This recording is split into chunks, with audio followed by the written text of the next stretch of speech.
guest and old friend, and of mostly Marissa's, but I remember his name very vividly, although I was way younger when we met. Way. Way like tween, like a couple years older than Sienna, Marissa's daughter, which is wild. So thank you for being here. Yeah, Pete. that's true. We're going to have you introduce yourself to our audience in just a moment.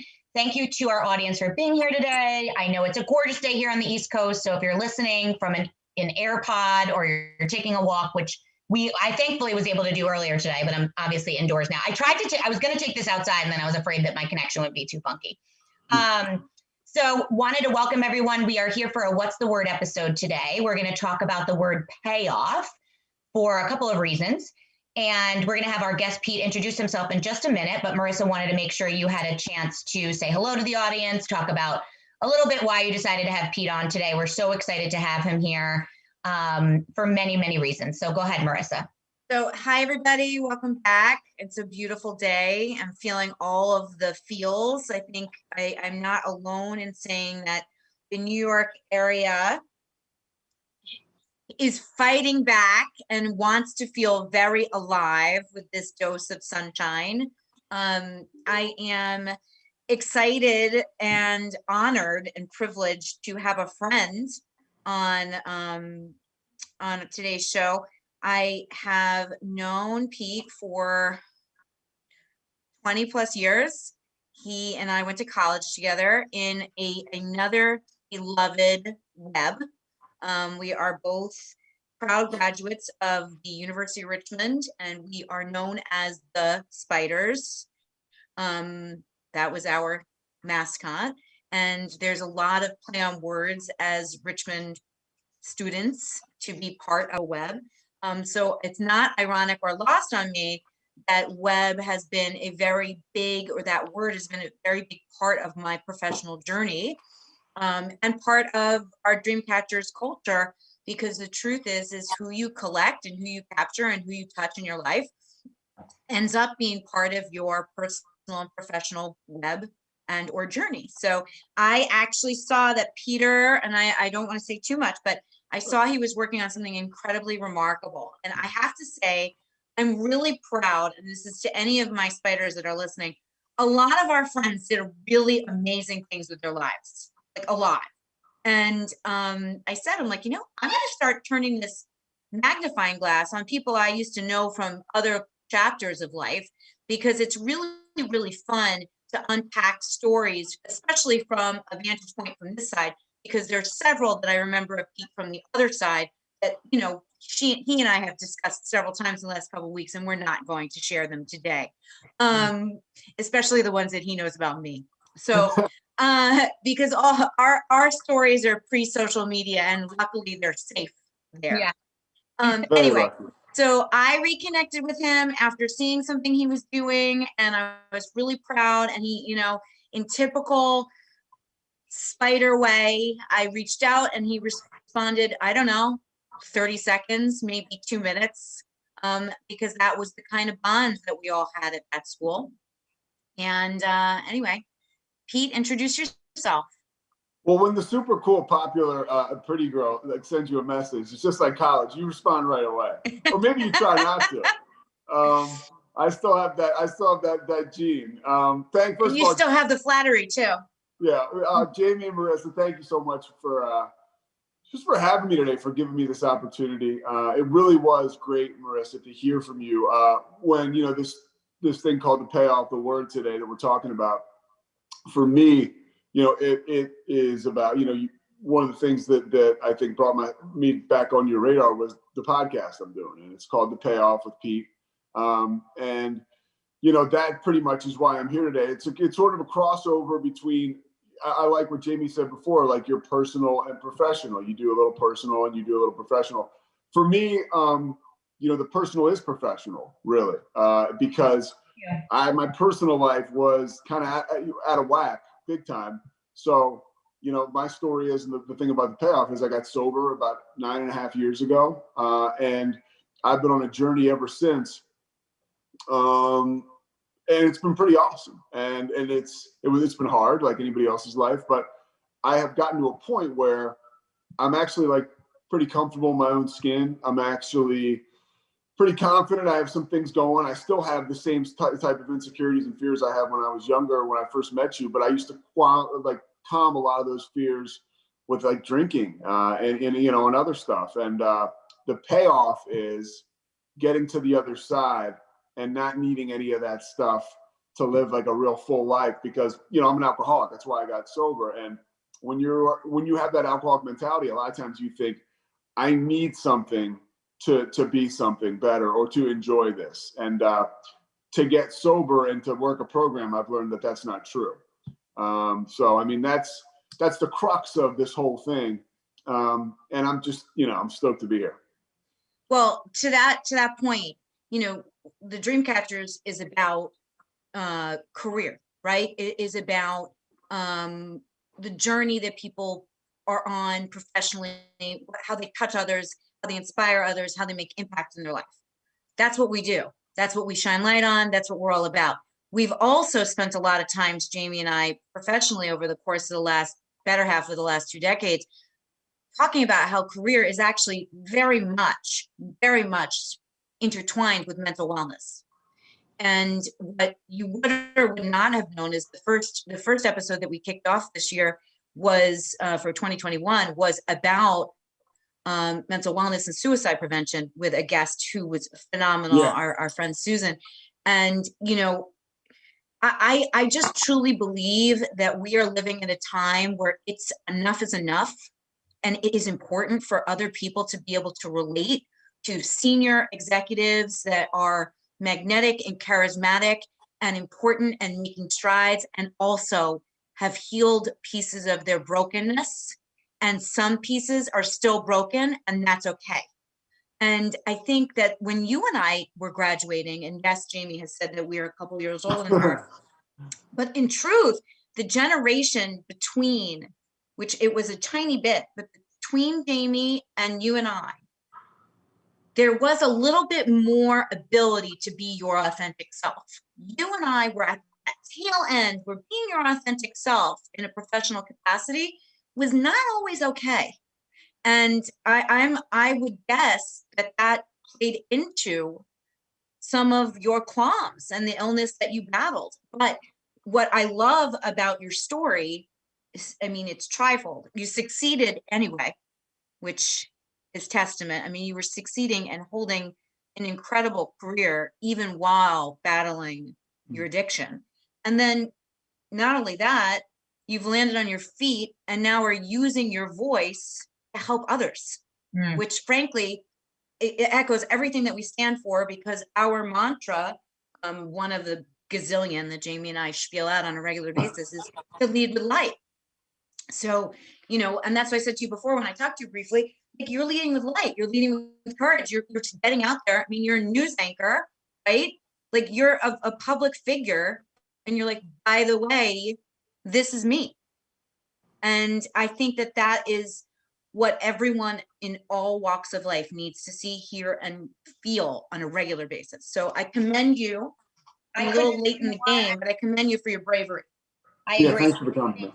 I think that I totally agree. And I'm excited to unpack all of that with you today. And one of the things that we really preach and we believe is so much of who we are is what we do, right? Is like, what do you do for a living? Like, do you work? Do you not work? It's so much of who we are. And I think, you know, what we're trying to really shine light on is, okay, so who you are is what you do, and what you do is who you are. Right. So we unpack that all day, every day with candidates. Like, who are you as a human? What do you want to do with your life? You know, and why? And what are your skills that translate to those things? Right. And so having people on our podcast that have done superior things and have battled superior things and have risen and figured out how to get to the other side is really what we're trying to shine light on, because it just humanizes the entire professional experience, right? Here's senior level people that also struggle with whatever it is, from addiction to, I mean, something more nominal. But I think that human story is so important to share with our listeners who are career shifters, career seekers, new grads, that it's just like, okay to like kind of struggle a little bit or like figure out your way. And also to be, by the way, a successful, let's just go there for a second, a successful man, white man, showing vulnerability in a profound way. I mean, it's important to be doing that right now. Yeah. You know, I mean, it's an on-brand move for the brand. It's an on-brand move for the brand. Okay. Go ahead, Jamie. Kick it off. Our favorite question. What did you want to be? What is your earliest memory of what you wanted to be when you grew up? It's ironic because it was like I took a roundabout way of getting here, but I always wanted to get into broadcast when I was a kid. My father, and this is like, a therapist's dream. My father used to, when Peter Jennings came on the screen, like nobody could really talk. And to me, I realized the news was important in my house. So I thought, man, like that's important. Like those guys are important. My father listens to them because he doesn't always listen to me. So I thought, wow, that's something that I'm attracted to. So, I mean, and then also I just kind of had my God-given skills lend itself to that. I'm having back trouble. I had to fill out a form today. And I felt like I didn't feel very smart because I'm just like, I have like, I'm dyslexic, I'm ADD, and I'm making like silly mistakes. Like today's the 8th of April and I'm putting, the year 4/21/8. And it's like, what are you doing? It's like, so my brain doesn't necessarily, of course I corrected and got it right, but my brain doesn't necessarily work like that. I'm more of an orator. I mean, I like to write, but so those are my skills. So it all kind of came together. I was always in sports broadcasting, even as a kid. I did basketball games on the radio show when I was in college with Marissa, but I wanted to get into broadcast. I wanted to be out there. I was a ham. I used to hold like rock concerts in front of my family. It's just kind of who I am. So I would hear the dreaded words from my brothers when their friends were over. Stop showing off. It's always the worst. But that was kind of me as a kid. Sounds like Elliot. My little one's like that. Yeah. We always say he's either going to be on air or a comedian or an actor or something. And I do think, Marissa, I think this is maybe proving one of our points again. There are a couple of jobs that when you wanted to be that when you were a kid, it's like 99% of those people are actually doing that thing. And there's not very many of those people. And I think we typically see it in teachers. Like if somebody really wanted to be a teacher, they end up teaching in some capacity. Healthcare workers, nurse, doctors. But more nurse than doctor, because a lot of people want to be doctors and then discover they don't like blood and stuff. Right. I'm getting something from Pete today that I don't know that I've really thought about as one of ours, which is, when you grow up with that desire to be in front of an audience, that typically is something that you end up going off to do. Now, for me, I wanted to be a dancer and I still dance on the side, but I'm not like a backup dancer. That's what I thought I was going to be in my life. Right. But here I am now regularly speaking and engaging in front of large audiences, which does correlate in a lot of ways to our theories of when you want to be something from a young age, typically that correlates somewhere in your life or is the exact opposite indicator of what you end up doing. So it is interesting to me that you were kind of always that kind of ham. So walk us through a little bit then of how you got into what you're doing. Like what did you major in? What were your internships? Did you always do broadcasting from the beginning? It's not necessarily. No, I got into broadcasting, and I got to talk a little bit of personal as a weave it in because it goes into the professional story. Please do. I was broadcasting in college, like I said, doing games on the radio, and then a friend of ours that Marissa and I went to college with, and I kind of worked together. He had a job in New York. I was outside of Philadelphia afterwards for like 6 months after college, and he and I were extremely close. And he said, "Look, I've got an opportunity for you. You come up to New York City. Work with me, we'll live together." And it wasn't like much of a situation that was going on at the time. And I was like, known as, as much as I like to drink and have fun in college, I did kind of learn, I had skills to like grind, and he and I went up there, and the whole thing that he and I were wrapped up in really started to take off. His name's Todd McShay. So we were working for a company called Football Scouts and the War Room it was called. And then it basically, we did stuff with the sporting news. It was really, really cool. Personally, I wasn't ready. I mean, Marissa was around and saw some of it. We were very close at this time. This is Yes. when it was like a very short window from Mhm. graduation to before 9/11, or Mhm. like and right even before I met Dave, where I was Yeah. literally would go out on a regular basis. Todd, Pete, Marissa, Yes. the three of us. And the fact of my life was I was hiding from a lot of people. Was once I got to New York, I'd always had like the ism, but I really, when I say the ism, like alcoholism, like, I really enjoyed the nightlife. I really enjoyed the nightlife, and that consumed me. So, that took me out for a little while. And then I circled back and got into the NBA. I worked in the NBA, kind of got my stuff together, never totally stopped drinking. I worked in the NBA in public relations for about 7 years for the Charlotte Hornets and for the Philadelphia 76ers. I did public relations for them, which was a real nice job. It was a heady job. You travel with the team, you're doing all kinds of stuff that as a kid, you're like, wow, I would love to do that. But I was never really there because I was always, I was really drinking a lot. And were you on air at all during those years? Were you being interviewed on air, or were you behind the scenes mostly? I was behind the scenes. So, as public relations representative, a person, like I was basically a liaison between the team's front office and their players and the media.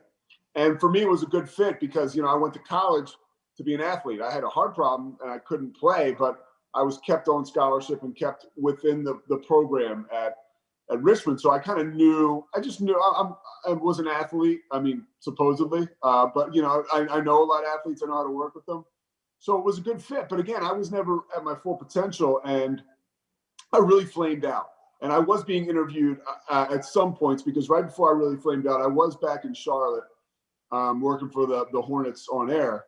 But I mean, I hit a wall, and without getting into the details of it, I mean, it was bad. It was bad, and I couldn't stop drinking. And so I got sober. And when I got sober, I was in rehab, and I just really was like, what do you want to do, dude? What do you want to do? I had a full heart and a clear mind. And I said, I wanted to get into broadcasting. And after I was in rehab, I actually went to Marissa doesn't even know this, I don't think. So I went to I was 30 something years old.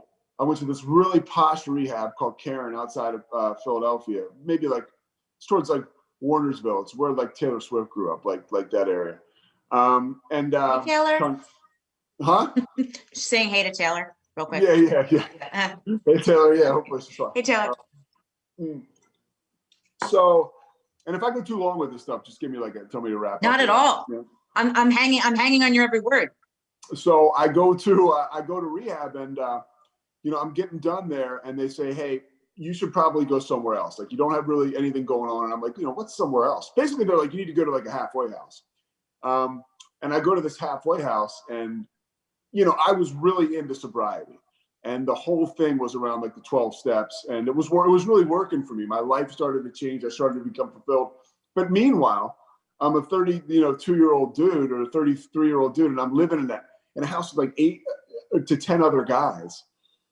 And a lot of them were younger than me. And you had to get a job. They're like, you got to get a job, dude, or else we won't let you stay in this house. And I was like, okay.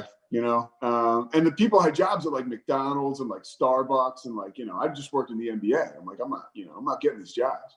And long story short, eventually I ended up, and if somebody like Marissa were to have walked in, this was about 10 years ago, I was working at a Kentucky Fried Chicken for 6 months. Now, and I used to think it was outside of Baltimore. If somebody I went to college with walks in here right now, a Brad Fowler who was living in Annapolis, I mean, I don't know what I would have done because I kind of just went off the grid to take care of myself. And the reason I bring up that experience is because it sort of shattered my ego. I mean, I still have to shatter my ego every day. I fight that battle, but it shattered my ego, and I was able to realize, okay, it gave me perspective, man, and or ladies, I should say, and it showed me that you need humility is a big thing that I did not have at all. And so anyways, I went back and worked in the NBA. I really got my life together. I worked in the NBA D League. I was sober. I still am. I lived in North and your Jersey. contacts were okay.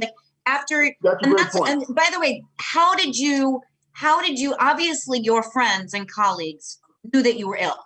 right? Yeah, This yeah. is 10 years ago, where the mentality of people, it was pretty modern. They were willing to give you another shot, or Yeah. they were willing, okay. So you tapped onto people you knew well and said, I'm better. Give me that's a great point. So yeah, I mean, part of my program is you make amends. I mean, there were certain, I remember, you know, when you get sober, when you're in the kind of condition I'm in, like people would see me. I remember I was probably 2 or 3 years sober. I was working at the NBA Summer League in Las Vegas for the NBA Development League. And guys that I work with in Charlotte, when I was really bad in my addiction, saw me and they could just tell, like the light was on. I was different. And that following October, I actually ended up moving back to Charlotte and I worked for the Hornets basketball team. I started to do broadcasting for them. I did radio, I did digital. But yeah, Marissa, back to the contacts thing. One of the biggest lifelines I ever got thrown, this guy named Billy King was the general manager of the Sixers when I was there. And he was the general manager of the Brooklyn Nets. And they had a team in the NBA Development League. And I just sent Billy a note on a whim because I saw a job opening, you know, that I wanted. And it was in the NBA Development League for the team that the Nets owned. And he just helped me out big time. He believed in me. He saw I was on the other side of it. And it's things like that that started to happen to me when I got sober that changed just totally changed my life because I was living right. So right things started to happen to me. But, you know, it doesn't happen overnight. And not all, you know, there's certain relationships that don't come back into your life. And that is a part of the acceptance that you live with. But, you know, the stuff with how I talked about working at the KFC, you know, that enabled me to get into news because when I got into news, I moved from Charlotte. I went to Northeast Louisiana. And my life wasn't small. It was big, like in a spiritual perspective, but I was, you know, I'm from the Northeast.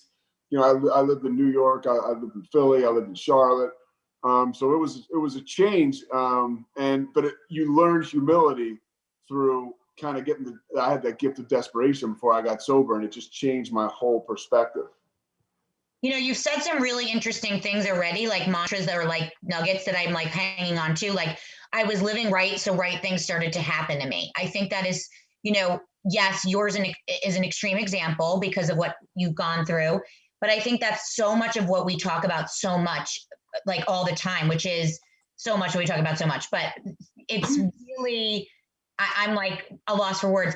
It's what you put into the universe and what the universe gives back to you. I mean, that's one of the things that Marissa and I say to our clients and candidates and listeners all the time. It's just, you know, you're starting to do this quote unquote light work, right? You're working on yourself. You're working with others are seeing the light in you. And this is so much of what we say to others. Like if you lead with light and you bring light to others, that's when success starts to happen to you. So before we wrap our Facebook feed, I'd love to hear just quickly we've obviously gone over a little bit of your aha moments, but if you could just give us a quick overview of what you're doing now with the podcast, where you're working now. Obviously you're an anchor, you moved to news. Would love to just hear the quick overview. You've really channeled your Southern roots. I know, yeah, right? Totally. I know. So tell us, the guy from Philly has gone all over the Southeast. I know, and now I'm in Central Texas. I'm in Waco, so I'm right between Dallas and Austin. And the only reason I know Waco is not the only reason. Now Joe. Yeah, totally. Joe Gaines. Yep. Yeah. So basically, I thought, let me get this thing off my phone. So I thought, I didn't think I'd be here for long, and I actually have ended up really enjoying it. One of the things, and this leads to the podcast, the station I work for, I'm on in the morning, it's CBS affiliate here. You know, they allow me to do this podcast. I do play-by-play for sports. I do stuff for ESPN. I do production for ESPN. And, you know, that's a big deal. So I'm kind of like working based out of here, and I'm able to do all these different things. So the focus is. I like that. That's nice that you do that. Yeah. Yeah, no, and not everybody lets you do that, and which kind of keeps me here. It makes I like that about this station a lot, and they know my story. You know, that's another thing, and that brings me to the podcast. You know, I've been sober for over 9 years, and I went to the guy, our general manager, and I told him, "Hey, I've got this idea. I want to do a podcast about recovery. I've just been moved to do this forever." And I always thought, okay, I'll do it when. You know, I always thought, honestly, there was a fear-based thing. I was like, I'll wait till I'm in New York and I've got enough leverage with my career that it won't burn me. because I figure like until I'm quote unquote, this is the ego now, big time, that I'll be vulnerable, and you're always going to be vulnerable. Anyways, I did it. I talked to other people about doing the podcast. I asked my general manager, he was on board, news director's on board. And the podcast is, I sit down with one person every week and we go through their journey of, what it was like, what happened, what it's like now. And it's the people I talk to, because I'm attracted to people that work a program like me, a 12-step program. I don't represent Alcoholics Anonymous, but it's what saved my life. And it's what gave me a life. So when I talk about 12-step program, that's what I'm talking about. And I feature these people, and we go on their journey, and it's the ups and the downs, and it's the ups and downs in sobriety. Like, my life is not all unicorns and rainbows, but I have a place to go and people to talk to. When the SHAT hits the fan, and so that's what the podcast is about. I talk to people about the freedom that comes with recovery, because when I was drinking and using, the last thing I wanted to do was stop, because I thought, I don't know how I'll be able to have fun. I just don't know how I'll be able to exist. What will I do without this stuff? And it's all BS, but it takes a lot of work, and you kind of grind through the beginning, and then you end up wearing life like a loose shirt sometimes at some point. Another good nugget. I like that. Wearing life like a loose shirt. Well, yeah. On that note, we'll say bye to our Facebook audience, because I think, if you want to hear the rest of Pete's story, which I can't wait to hear, you'll have to find us on all platforms now. We're so excited to say we are now available on Apple, Spotify, Stitcher, SoundCloud, and iHeartRadio. So check us out there. We're also going to try to see if we can feature this, just a small, plug, as a special episode of Pete's podcast. So we'll see if we can figure that out. So check us out there. Thank you, Christian, for doing that. You can cut our Facebook feed. And if you want to hear the rest of this great interview,